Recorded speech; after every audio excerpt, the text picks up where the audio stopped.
Hello students, today's awesome question is based on conjugate addition as well as condensation reaction। तो अभी आप जो देख रहे हैं इस क्वेश्चन के अंदर हमारे पास में एनिलीन दे रखा है जो कि एक सॉफ्ट न्यूक्लियोफाइल है। नाइट्रोजन एक सॉफ्ट न्यूक्लियोफाइल है, ठीक है। उसे कॉन्जुगेटेड कार्बोनाइल सिस्टम पर अटैक करना है और ये कॉन्जुगेटेड कार्बोनाइल सिस्टम एक्सेस में दे रखा है। तो हमारे पास में सबसे पहले जो नाइट्रोजन है वो सीसी बॉन्ड पे न्यूक्लियोफिलिक क्या करेगा, एडिशन करेगा। क्योंकि हमने इस कंपाउंड को एक्सेस में दे रखा है तो हमारे पास में सबसे पहले ये जो एडिशन होगा ये दो बार न्यूक्लियोफिलिक एडिशन होगा। पहली बार इस डबल बॉन्ड पे न्यूक्लियोफिलिक एडिशन, दूसरी बार इस डबल बॉन्ड पे न्यूक्लियोफिलिक हो जाएगा, इसमें एडिशन हो जाएगा और दोनों एच यहाँ से रिमूव हो गए, इस जगह पे क्या हो जाएंगे, ऐड हो जाएंगे। तो उससे जो कंपाउंड का फॉर्मेशन होगा वो कंपाउंड कुछ इस तरह का कंपाउंड बनेगा, बेंजीन, नाइट्रोजन और एक कॉन्जुगेटेड सिस्टम पे 1,4 एडिशन होकर के पहला प्रोडक्ट ये वाला बन जाएगा। फिर अगर देखा जाए तो हमारे पास में दूसरा प्रोडक्ट जो होगा वो ये वाला बन जाएगा, ठीक है।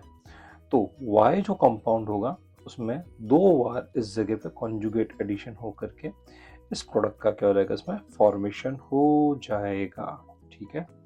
अब जब ये प्रोडक्ट बनेगा तो अगर आप देखना चाहें तो यहाँ पे कह सकते हो बी ऑप्शन और डी ऑप्शन, इन दोनों में ये प्रोडक्ट क्या कर रखा है, दे रखा है, ठीक है।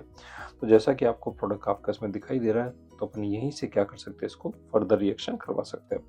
अब क्योंकि हमारे पास में मॉलिक्यूल के अंदर ही दो एस्टर ग्रुप है, ठीक है, तो इंट्रा मॉलिकुलर क्लिंजन कंडेंसेशन जिसे हम डिकमैन रिएक्शन भी बोलते हैं वो हमारे पास में क्या रहेगा, इसमें प्रोसीड हो जाएगी, ठीक है। तो जब हम इस कंपाउंड में क्या मिलाएंगे, NaOET मिलाएंगे, NaOET, तो यहाँ से एक अल्फा एच निकलेगा, नेगेटिव चार्ज का फॉर्मेशन होगा और वो दूसरे CO पर SNAE रिएक्शन करके 6 मेंबर रिंग का फॉर्मेशन कर देगा। और जो 6 मेंबर रिंग होगी वो कुछ इस तरीके से हमें क्या होगी, इसमें दिखाई देगी। तो यहाँ हमारे पास में नाइट्रोजन होगा, बना लेते हैं, इधर इस बेंजीन को हम PH बना लेते हैं, ठीक है। इधर हमारे पास में C double bond O group होगा और इधर COOET का फॉर्मेशन हो जाएगा। अब जो नेक्स्ट स्टेप होगा उसके अंदर हमने हाइड्रोलिसिस और हीट किया है। हम सब जानते हैं बीटा कीटो एसिड को जब हम गर्म करते हैं तो CO2 गैस रिलीज कर देता है। सबसे पहले जब इसका हाइड्रोलाइसिस होगा तो यहाँ पे बीटा कीटो एसिड का फॉर्मेशन होगा और जब हम इसे हीट करेंगे तो यहाँ से कौन सी गैस रिलीज हो जाएगी, हीट करने के बाद में CO2 गैस क्या हो जाएगी, रिलीज हो जाएगी।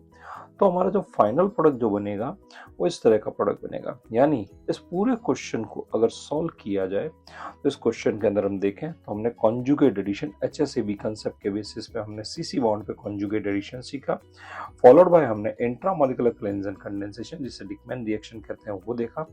देन उससे हमारे पास में बीटा कीटो एस्टर का फॉर्मेशन हुआ और उस बीटा कीटो एस्टर को हाइड्रोलिसिस करके हीट करने पे CO2 गैस रिलीज होकर फाइनल प्रोडक्ट का फॉर्मेशन हुआ। इस तरह के मल्टीपल कंसेप्ट के जो क्वेश्चंस होते हैं वो JEE एडवांस पूछना क्या करता है, पसंद करता है। तो यहाँ मैं कहूँगा इस तरह के क्वेश्चंस की आप प्रैक्टिस जारी रखें। अगर आप JEE मेंस और JEE एडवांस की तैयारी कर रहे हैं तो इस तरह के क्वेश्चन बहुत ज़्यादा करें, जिससे आपको क्या होगा, आपके इसमें अच्छा नॉलेज होगा और लिमिटेड टाइम आप इन क्वेश्चंस को सॉल्व करने की प्रैक्टिस को